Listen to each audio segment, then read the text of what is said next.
Alrighty, well, hopefully any other people show up, but they're gonna miss the most eventful parts. So, welcome to Denver Startup Week. If this is your first session, thank you guys for coming. Obviously, it's a community organized, community supported thing, so it's great to see the community involved.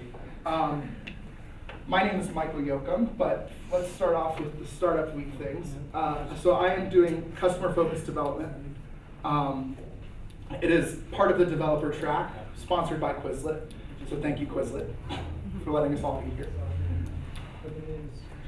Our other amazing sponsors. Obviously, lots of sponsorships. So thank you to all of our sponsors.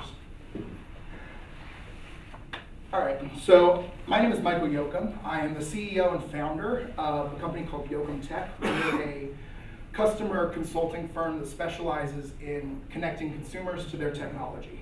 We work with businesses to make sure that they have a general idea of what their consumers are looking for, and then we work with consumers to figure out when businesses didn't get it right, how to make things work.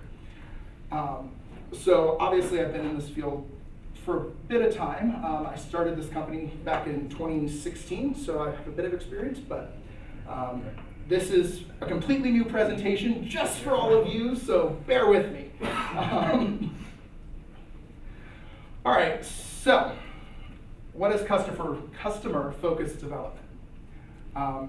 It is kind of an all-encompassing thing, and I know that sounds daunting, but ultimately, in our minds and in our eyes, customer-focused development is everything that you do as a startup, as a developer, to make sure your customers, your users, are seeing and getting what they need out of your app, your software, or your product.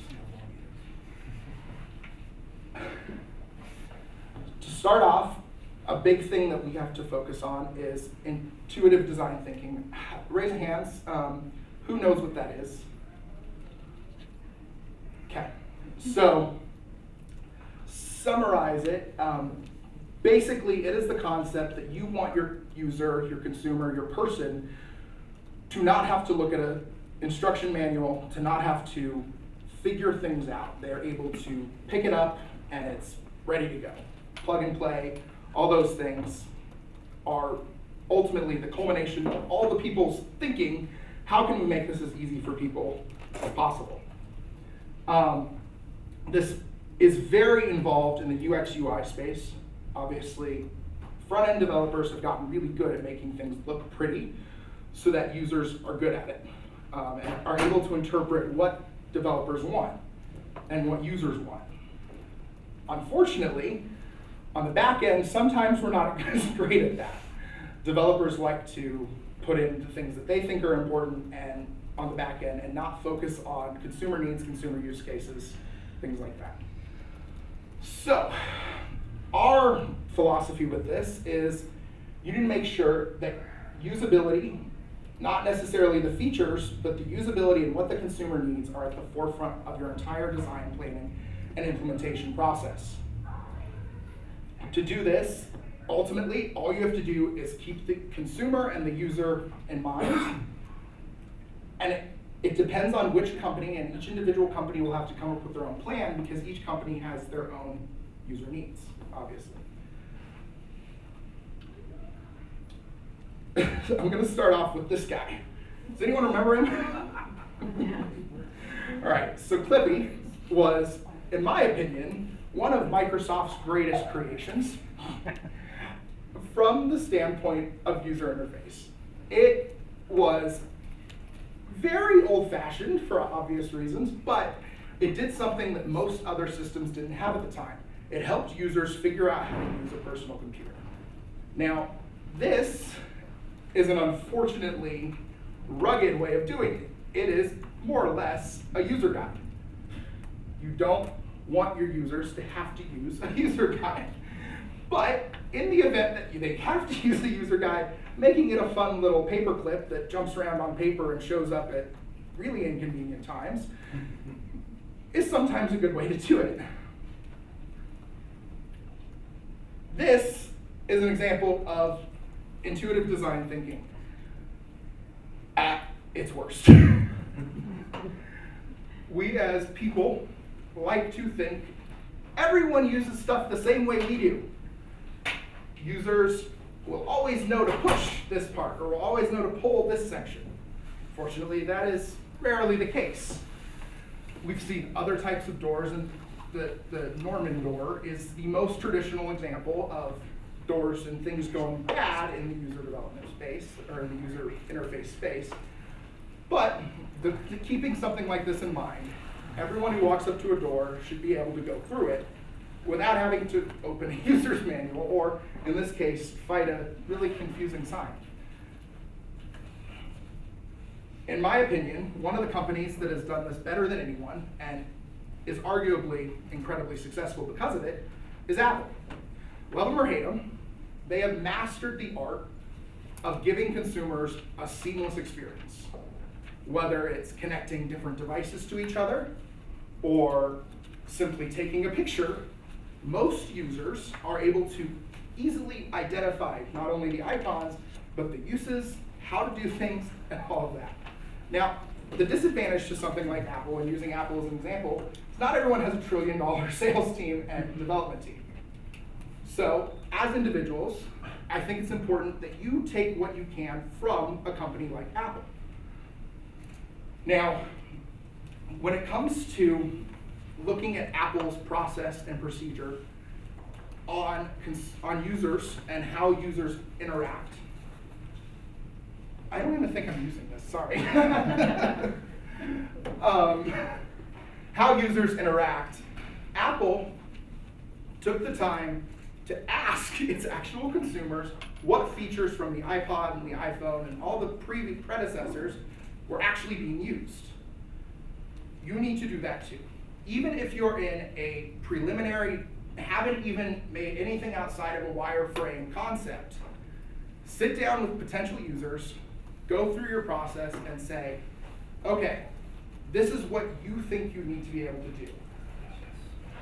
If you were to look at the expectations of this wireframe or whatever this would be, what do you think this does? How do you think this will work? And if the answer is not something that you're expecting, you need to reassess, reevaluate.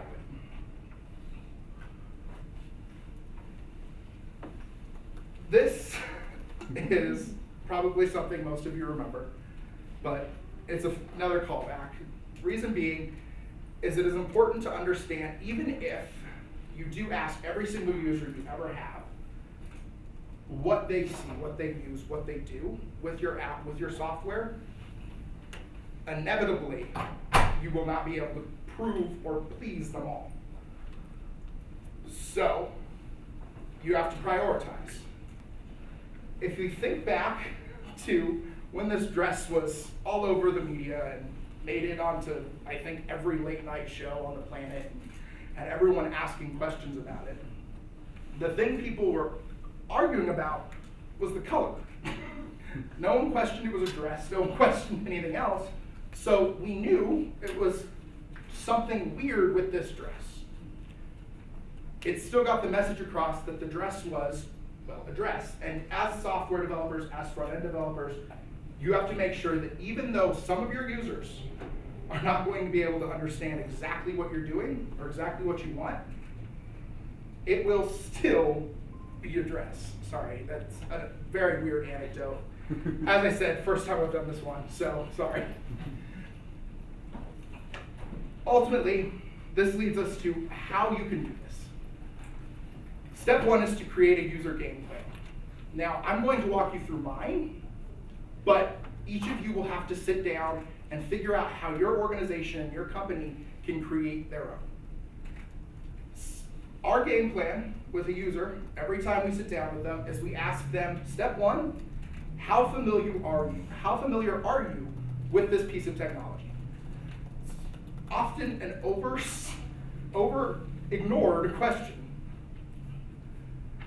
If a user is, let's say, a programmer, and is very experienced using this one type of software, then in that use case, we're able to not overcomplicate, but we don't have to worry about basic design functions getting in the way. They know how to save files. They know how to connect to a network. They know how to do things like that. So we don't have to include that in our user interface design. But if our standard user is someone like, say, a 95-year-old who has picked up her phone 4 times in the last week, 2 of which were to call her children, and the other one was to hang up on a robocaller, she's not going to be very experienced at any app. So even though you may be thinking, oh, it's a super intuitive app, all you have to do is click these 3 buttons and you'll be good, she only ever clicks 1. So how can you incorporate your standard user base, being the person who only clicks 1 button, into your design process? And how can you make sure that that is understood throughout the entire design process? The next thing with that is, once you come up with your plan, and this is, in my opinion, the hardest thing to do, you gotta stick with it for an extended period of time. Your users are going to be fickle. They're going to love things one day, hate them the next. And inevitably, some of them will not agree with whatever you've done, however you've done it. So you have to be okay with that and keep rolling it out, keep trying it, keep demoing it with other users, with other people. Now, this is the tightrope. You also have to be okay changing it. At some point, our numbers vary based off the expected user pool, but at some point, you have to assume that if most of the users are having the same kinds of issues, there probably need to be a change, including possibly changing your process for identifying those kinds of problems. I think that's something that companies tend to overlook, is you need to make sure that even though you're changing the actual issue, the one issue you found, what led to that issue? Work through how that became a problem as an individual user. Because if the individual user has a similar problem that's one step away the next week, they're not gonna come back. They will leave. And very few users are super committed. After you get through this process and you have lots of test cases and you've figured out, okay, this is kind of our process, we like it, we've worked with enough users to figure out the issues, we've worked with enough users to figure out how to move forward, keep doing it. Don't change it too much. Obviously, different types of problems will have different solutions, and taking deep breaths will help you get through them, but don't reinvent the wheel once you've got it. Each of your companies will have to come up with your own thing, your own process. It's an unfortunate side effect of each of you being your own entrepreneur, business person, or leader. All right, so the reason I talk about some of the changes that we like to make is know the changes that your users will be able to accept. Users, especially users who are not as tech inclined, despise changes more than anything. I still have 2 clients, down to 2, who made me air gap their computer and it's still running a Windows Vista system. Now, mind you, I'm not entirely sure how it's still running, but they were not willing to adapt with Microsoft. Both of the cases now, there was another one, but both the 2 users now aren't willing to change off of Vista for one reason. They tried, they hated it, and they never want to go back. So, in Microsoft's case, there was a bit of a gap there. I think most people who know the transition from Vista to the next level was not fun for a lot of users. But Microsoft eventually started to work out some of those bugs, but they did not understand their users' needs in the process. Another great example is the Headphone Jack. I'm sure all of you remember the controversy that erupted with Apple when they took away a headphone jack. Now, obviously, this is hardware. This is not software. This isn't programming. But it has the same principles applying. If you're doing something that causes such massive waves with your user base, I'm sorry, most of the people in this room, your users are not going to come back. Apple was very fortunate in that it was Apple. And users said, well, we'll figure it out. And they gave away free headphones for all the new devices that matched their specifications. And they were big enough to have the customer loyalty to make it work. For most of these systems that you guys are going to be building, that kind of change will not be tolerated. They will go to competitors, they will walk away and call it a day. They will say, this is the one feature we liked.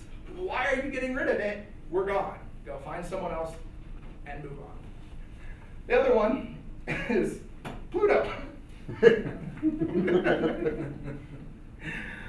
Now, obviously, Pluto is a planet, in my humble opinion. Unfortunately, the scientific community disagrees with me. But had they never ruled Pluto a planet, I wouldn't exist. In other words, know what you're putting out before you do it. You're never going to be perfect, and that's okay. But as a scientific community, when they announced Pluto, the entire world erupted. Pluto being removed, well, we all laughed when I mentioned Pluto. Pluto has become this fixture of the most important thing. I have people in my life who have had actual arguments over whether Pluto should be a planet or not. Don't let your users do the same thing. Make sure before you roll out your products or your services, they're going to work, or more importantly, they're going to do what they need to do. Obviously, having demo groups and beta trials and all of those kind of things are beautiful and will help you reduce the issues. That's why we have them. But if you do a full-scale rollout and you turn around and say, this won't work, this is what we're taking away, it will become a Pluto disaster for your own company. You don't want that. That becomes a nightmare for obvious reasons. All right, so obviously, users are your business. Without your users, your subscribers, whatever you're building out, your sales team, your whomever your target audience is, without them, you have no business. So, while you're building loyalty with your users, understand why they are loyal. A good example is if you think back to the iPhone example with the headphone jack. If people were only using iPhones still to listen to music, they'd have walked away. Most of the consumers would have said there are other options, I could have walked away. They kept them on their iPods for longer than their iPhone. Knowing this, users walked away if their use case, if whatever they were using that product or service for goes away, they will leave. They will not adapt. They will not overcome. They won't do any of that. Obviously, I've seen it a lot with developers, especially small startups. Our user will pivot with us. They won't. You can hope that a few of your initial loyal audience might, but most of your users, most of your contributors, most of the people involved in your company will leave. Now, by doing this, by building up consumer loyalty and by making sure that the things that you're improving on are the things that they care about, you are actually creating a stronger and more loyal base. Ultimately, this means that they won't abandon your company when you have to pivot. A good example is, when your customers' needs are fulfilled, they circle back. When they don't, they leave. They go to a competitor, they find another solution. Money is the only reason these people, most people, I shouldn't say everyone, but most people get into the startup game because they see a problem and they see some form of money into it. Being able to fix this problem will make them money in some capacity, somehow. Even if it's through social change or some large scale thing, they see it as being a way to get them influence or something. No one's getting into this without assuming they're getting something out of it. And no one's staying in it unless they are getting something out of it. As a result, when your consumer circles, you need to make sure, because this is a cycle, this continues in perpetuity. Just because your user is here does not mean they're not going to circle all the way back around once a month if that's your average use. A great example would be Quickbooks, right? Quickbooks, most people only use TurboTax once a month or once a year. Some people, especially in the business capacity, use it every quarter, but they don't use it every day. QuickBooks, however, a lot of businesses, a lot of startups are using every day. So how, as a startup, are you able to imitate those kind of things? How are you able to engage your clientele, your user base, every time they use it? How are you able to make sure you're meeting those needs every time you use it? Asking them is a big part. Consumers are usually very happy to tell you all the things they dislike about your product. They will also tell you the things that they love, but more than not, they will tell you the things that they dislike. But if you think about Yelp, I'm pretty sure it was built off bad reviews. There were not a ton of positive reviews on that site when it started. And if your consumer at any given point decides that you're no longer fulfilling their need in this cycle, they're out. And it is unlikely you will get them back. It's not impossible. Some will come back, but it is very unlikely your user will come back. Even if you get to a mastery of service, even if you completely become the only service provider, people will still lean on the other option up until there is no other option. It can be a worse option, but if you betray that user need, it breaks their trust and they leave. So, all of this comes together and gives you an epic advantage when it comes to selling and marketing your products. As a startup, something that people love to forget is that you have to know how you're going to sell it.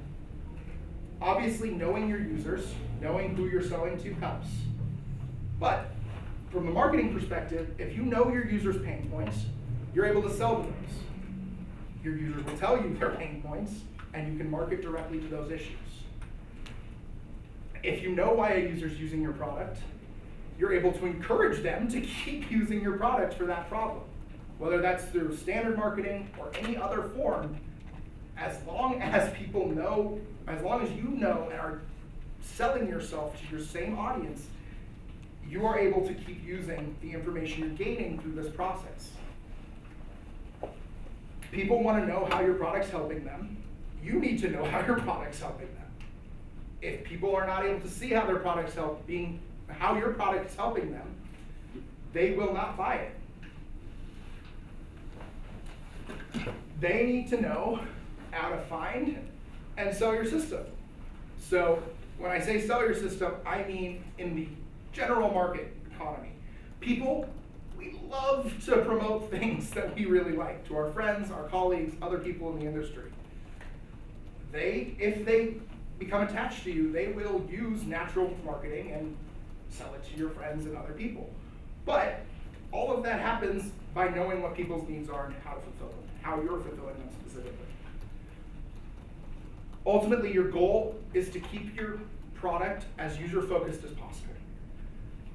We were talking earlier about Oracle.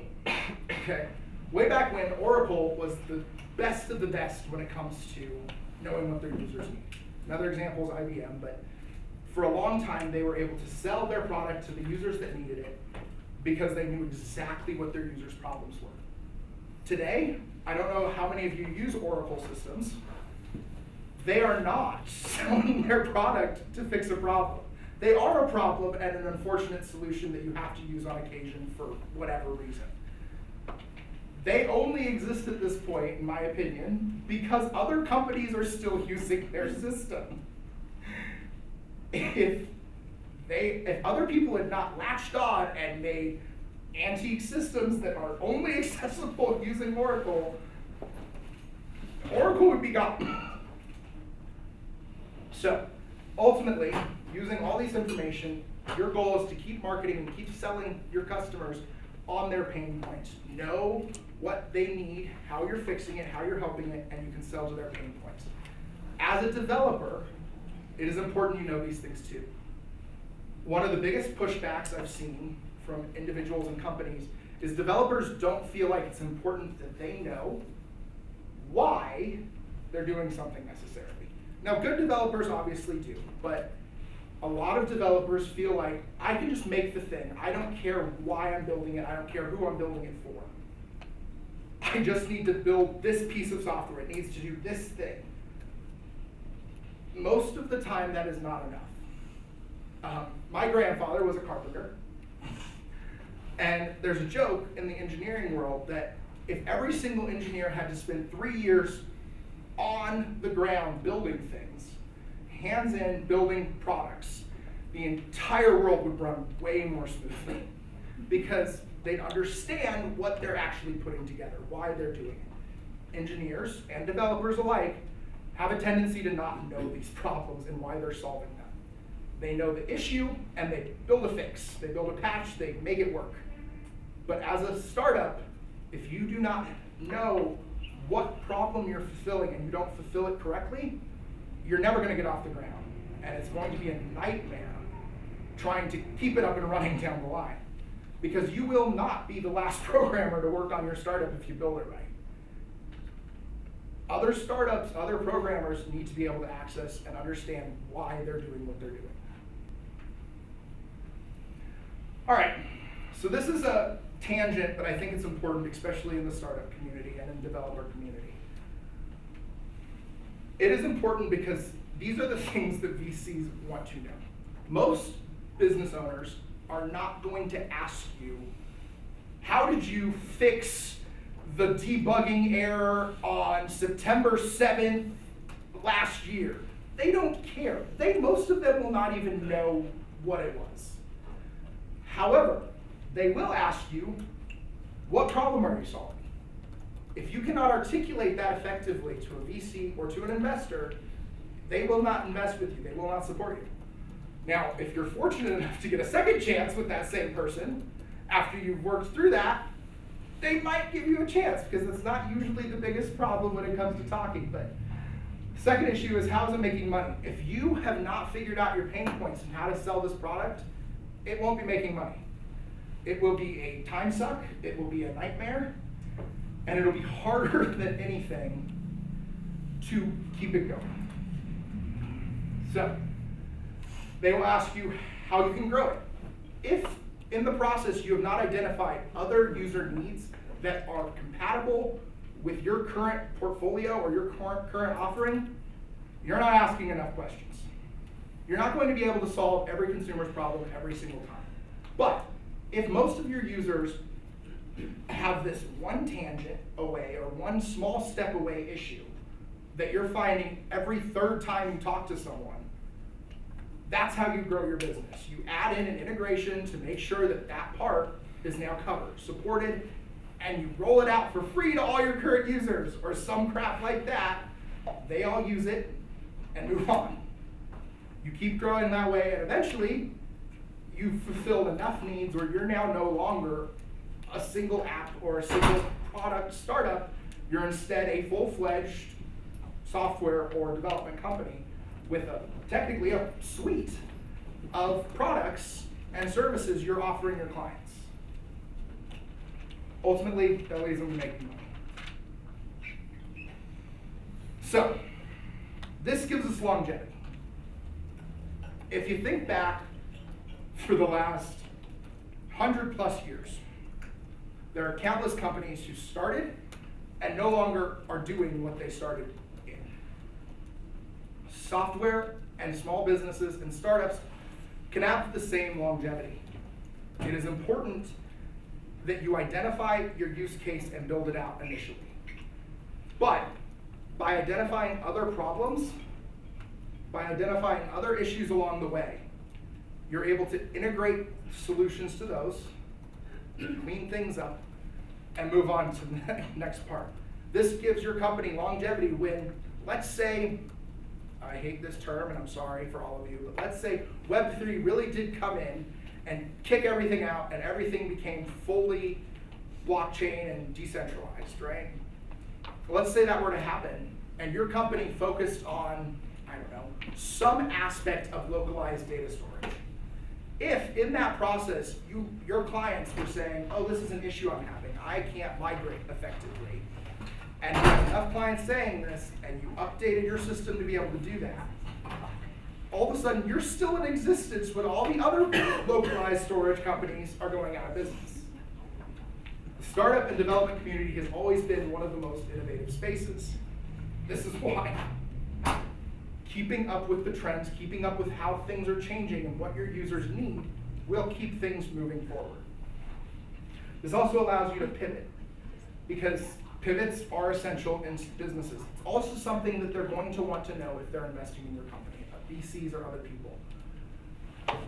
If they do not see a possibility for you to shift, if all necessity breaks out, people won't put money in you.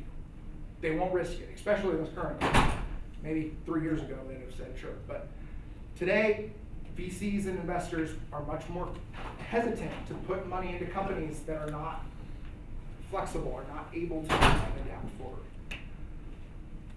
Ultimately, your goal, and by utilizing your users, you become more than a simple app or a simple product.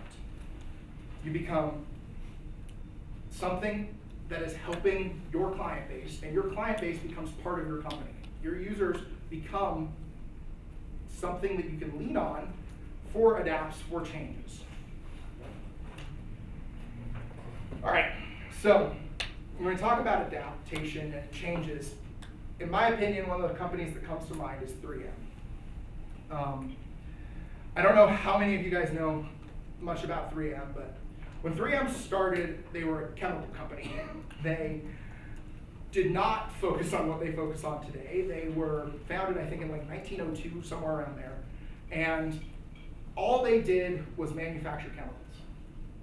Over the next 120 years, they have probably pivoted more than any company on the planet.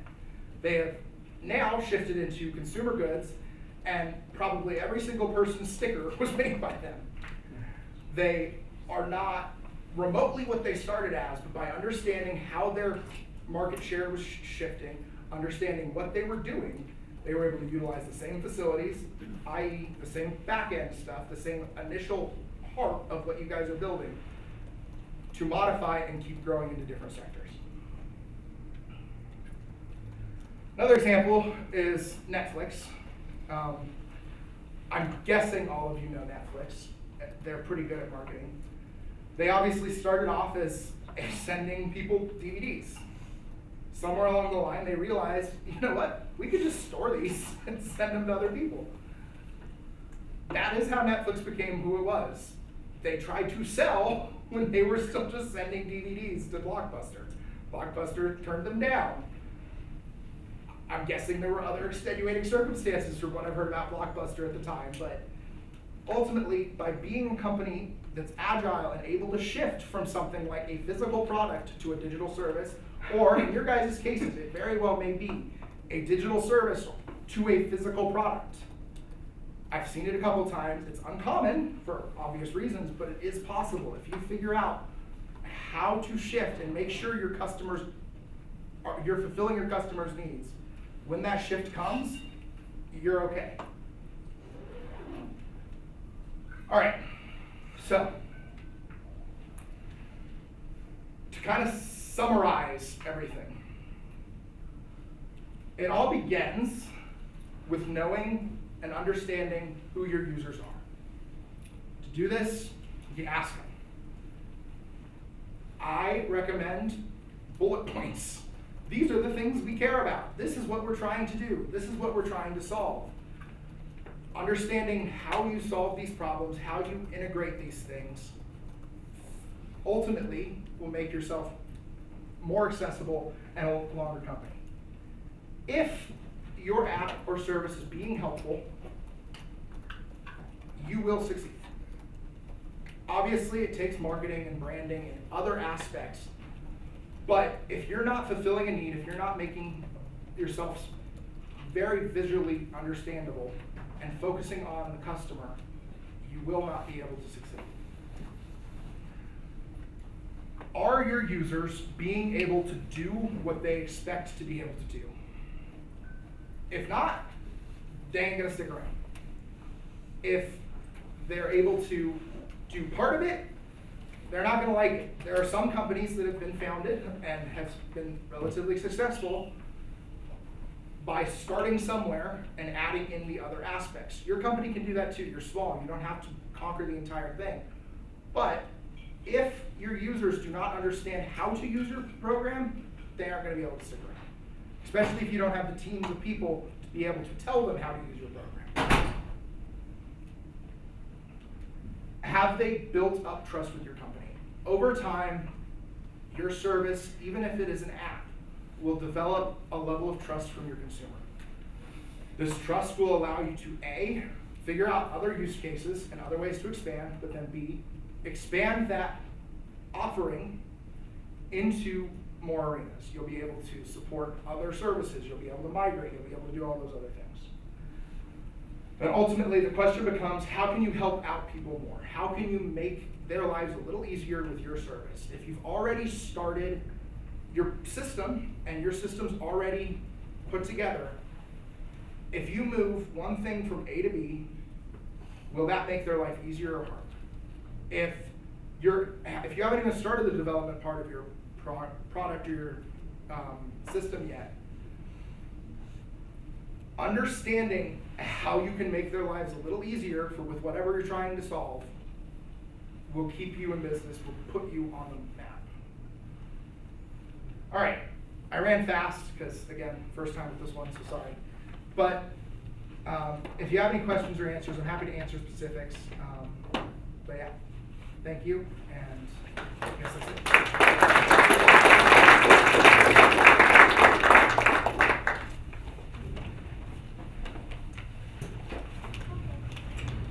So how do you find out when your customers are struggling with? Do you use ethnography, or do you use some of those software tools that can tell you where they're focusing on the screen, or how do you do that research?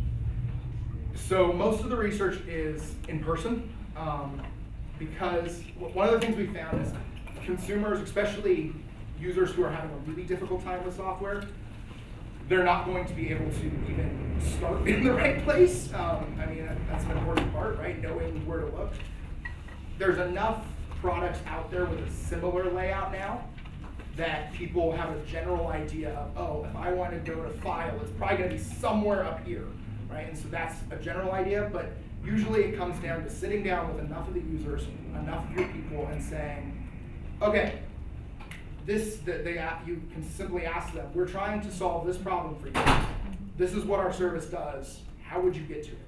And they will show you. They'll show you their errors. You can use the software, and all that stuff's useful for data, but ultimately sitting down with consumers, actually asking them, your user base, your customers, where are your failures? Where are your confusions? Where are you falling short is super important. And most of the time they will be able to tell you, I can get to this, I just can't get past this point. How do I do X? And that's another important thing, is if someone's asking you repeatedly, or different users are asking you, how do I save this part? How do I modify this part? That tends to mean, right, that specific part is inaccessible for some reason. Our opinion on it is, if you go through the design process slowly enough, startups love to go really, really fast, make things really cool and just solve their problem. But if you go through the design process slowly enough and actually ask enough users, hey, what are you solving? What are you guys looking for here? What are you trying to do here? You can add in those different layers of confusion. And sometimes one of the biggest solutions is have multiple points of the same thing. I mean, you can reroute and things like that, but being able to just identify 80% of our users have no issue with this, but 20% of our, even if it's just 100 of a mock-up test, 20 of them couldn't do this one thing or didn't know where to go with this one problem. okay, how can we make sure that those, at least 18 of those 20 have a better idea in the future, or what are the common links between them? And it really does come down to sitting down and talking and figuring out and working through it, because a lot of the time people won't, they'll be able to explain their issue, but they won't be able to explain why that's their issue. And you, as the expert, usually will be able to say, oh, I see what you're doing here. I see where you're misstepping here. Yeah, it's kind of a convoluted way to go about it, but it's the only way that we found it really works. I mean, the softwares are great for data points, and if you have enough data points, you can use that to solve the problem, right? If you have 100,000 users who are all clicking the exact same thing and then not doing what they're expecting, it's pretty easy to figure out, oh, we should probably adjust that. But if you only have, 500, 1,000 users, half of those users might not even be looking for that yet. And so now you're at 250 users who might even, be looking for that part of it. And of those people, maybe half of them are able to find it with ease, and the other half are going a roundabout way and calling someone or asking a friend or whatever it may be. I mean, I think a lot of the time, smaller startups, smaller people, just talking to your user base is the best way. As you grow, software helps, but. So our user base, their needs are going to change over time, based on just any trends. Do you think it's a better method to try to anticipate how the user's needs are going to change before they change? Or do you think it's better to just keep sampling your users and seeing how they change as they actually happen? I think anticipation is wonderful if you can do it. I think most of the time what I've seen is developers love to anticipate change. We love to say Web3 is the next big thing, or Metaverse is the next big thing, and we're gonna all have to be able to shift to the Metaverse. Got lots of clients calling me in panic of, how are we gonna transition into a Metaverse? And, yeah. But ultimately, you don't know if that user, unless you ask that user, unless you work with that user, you don't know if that user's going to even want to go to the Metaverse, right? And figuring out, okay, here's our use case, here's our demo, I personally love to get a sample group within the organization or within your client base, a group of people, usually it's a beta group, or an alpha group depending on your level, but if you can sit down with them and say, hey, you guys are going to be our guinea pigs every time. We think we figured something out, and anticipating lets you stay at the edge, but then let's make sure it's actually what you need, because a lot of the time that's how people lose their customers, is they'll anticipate change, say, let's change these 10 things, or let's just change this one big thing, and then their customer base doesn't even want to use that part, and they end up either having to roll it back, hoping that their customers come back to them, or start changing things on the fly, and that's how you get really messy program, right?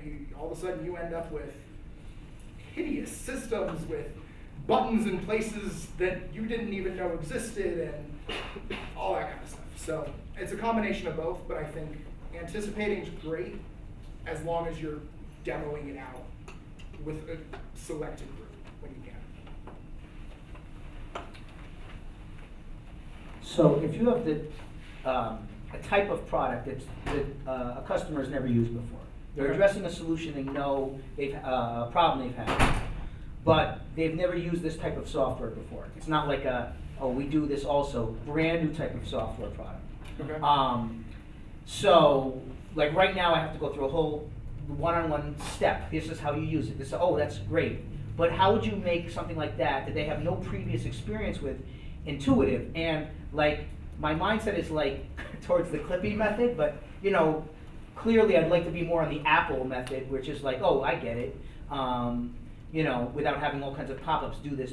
But, if they've got no previous experience with it, like, what guidance would you give to, like, start making that more intuitive for them? That's a good question. I think the biggest thing with making stuff more intuitive for users is understanding what your users are already used to. If you think back all the way to, let's say, floppy disks, right? The floppy disk icon is still the save icon most places. That migration, people understand the step-by-step, right? And your users, even if it's a brand new piece of software that's never been used before, are going to have some kind of background experience, right? Whether it's even, let's say they're a construction worker, right? They know what a hammer looks like, right? So if they need to build something or they need to cement something, you know, something in that realm, you can make the icon look like a hammer. And all of a sudden they know, okay, well this might do it. And they start to be able to figure it out kind of step by step that way. I mean, if you think about Apple, right, their biggest things, right, the camera was one of the first big features that they had. Looked like a camera. It was just a little icon with a camera in it. Their calculator looked like a calculator. Making stuff that's transferable from the real world or that you can recognize from whatever industry or specialty you're in can transfer really easily, and I think that's important. And it makes it more usable, more feasible for users to be able to say, hey, that's a save button. That's what I used to save stuff to. Now you get to the generation who has no idea what that was, but they've at least learned what a save button is. So eventually it times out, but yeah. Cool. If that helps. Yeah.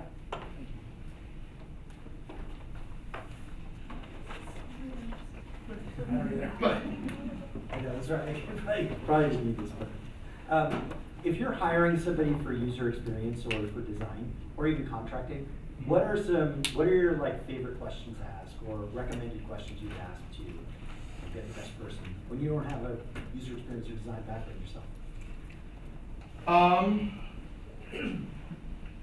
This is terrible, but I think one of the best ways to go through it is, do you have like any kind of sales background or?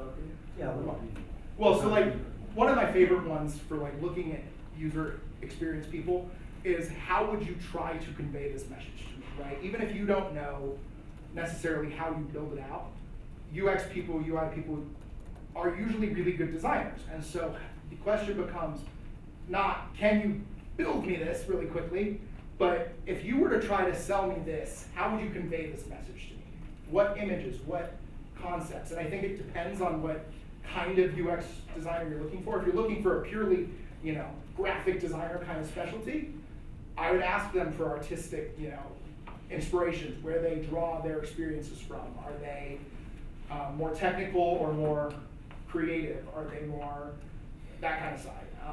But it really depends on which kind of designer you're looking for on the front end. I mean, a lot of the stuff with people I've met nowadays that use drag and drop software, half of the designers I've met. So sometimes asking them which software they prefer is good, but you won't have much experience in that, right? And so being able to just take, kind of similar to his, take other experiences, other expectations, and ask these designers how they solve them, how they creatively explain them. And then obviously having the technical acumen of making sure, hey, can you, do you understand this programming language? Do you know how to do this? Do you know how to do that? Are you artistic in this capacity? Do you have any kind of design certifications or whatever?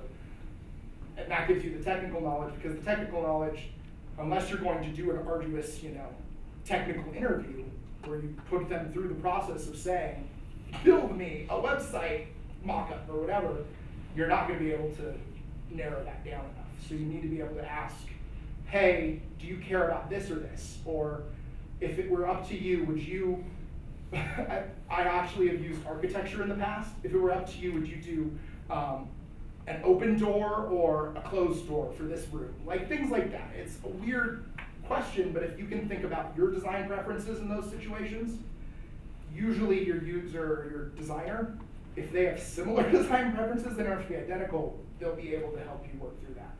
I hope that helps. It's kind of a convoluted problem. I mean, usually I just ask them a whole bunch of questions and hope that they say, yes, I'm not a designer myself. So like I have a general idea of how to get things and make them look pretty, but I'm more of a, I'm slightly more technical. So I am not great at the make it look pretty. So if that helps. The other thing is I found asking photographers for their advice on designers seems to help.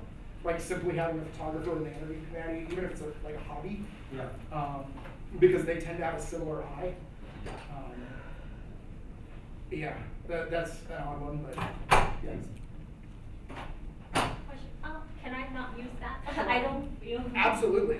So you mentioned about how developers need to know why they are building certain product or understand the purpose that make them build a better product. Then in that process of collaboration, how much design or research should a software engineer or engineer involve in that process in order to understand that better? Like, instead of just being told, oh, here are the research results, and we need you to build a button here. Yeah.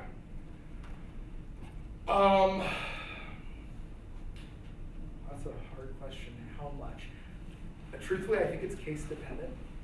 I think in a perfect world, and this is my opinion, this is not backed by any data or science, so just know that part, but in a perfect world, in my opinion, they would be as involved as they could be, in the sense of understanding, right? Because even if it comes down to making the button look a certain way or act a certain way, or a good example is, especially with hardware, you know, like the click that you can feel on even like the touch boards now that have no manual click, that feedback, that was something that people had to add in, right? And understanding your client base and understanding that as a developer helps you anticipate some of that, but then also allows you to avoid some of the bigger like setbacks of, like, let's say, of making a save button that no one recognizes, right? If you know that this is the one button you're adding, you can have your designers tell you this and that, and if you have enough, if you have a big enough team with people telling you what to put places, usually you can ask them for reference, right? They can be the experts on the clients more so. You need to have a general idea, but they can be the experts on the clients. If you're developing for your own startup or for a smaller organization, oftentimes I'd say a developer should at least have one conversation with the person they're building for, and then I would honestly say they should have at least one change conversation as well. It's just they walk through it with someone, say, this is what I think, this is how I do it. I would recommend doing the first one with a wireframe or some simple model, but this is how I do it, this is what I think it should do. You show them what they think it should do. If they say, oh, this confuses me, take that into account, figure out how you can make that one aspect less confusing as a developer. Because when you're more involved in the whole process as a developer, it gives you a better end product. But yeah, it's definitely case dependent. I mean, if you're truly just adding a single button in and someone tells you we need a button here, you don't necessarily have to know why. Right. But if you're building out the process, if you're building out the system behind that button, knowing why there's a button there can make it more seamless for moving into the other aspects. Knowing where that button's going, knowing how that button's affecting the user experience, stuff like that. Yeah, if that helps. Just a little bit thing that I am not a developer, I'm a student. Okay. So I'm trying to understand all this growth, but I like it more collaboration, more than very defined, very isolated role. Mhm. And I think it's just more fun for everyone as well. Yeah, I agree. And I think most of the time when there's more collaboration, you end up with a better product.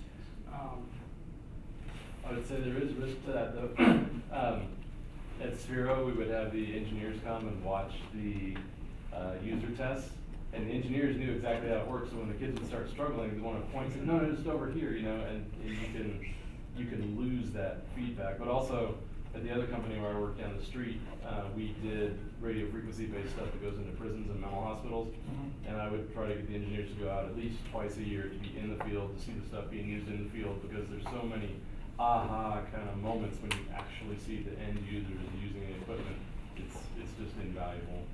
Yeah. It's expensive, but it's totally worth it. Well, and I think with the Sphero example, it's terrible, but like, I would personally recommend a paid window, right? A one-way window.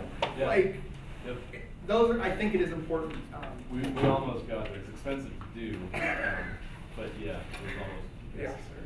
Well, and Sphero is phenomenal in understanding what their users need. You know, you say that. Well, but it feels like it.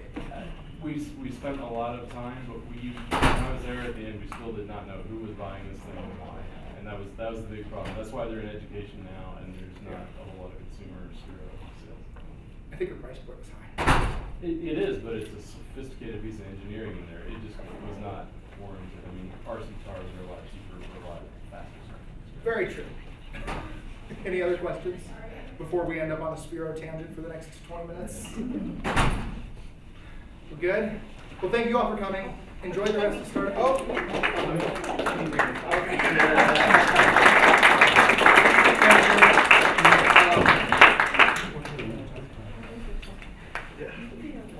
See you all on Wednesday. If you want my contact info, that's it. I have some business cards, but personally I don't like them, so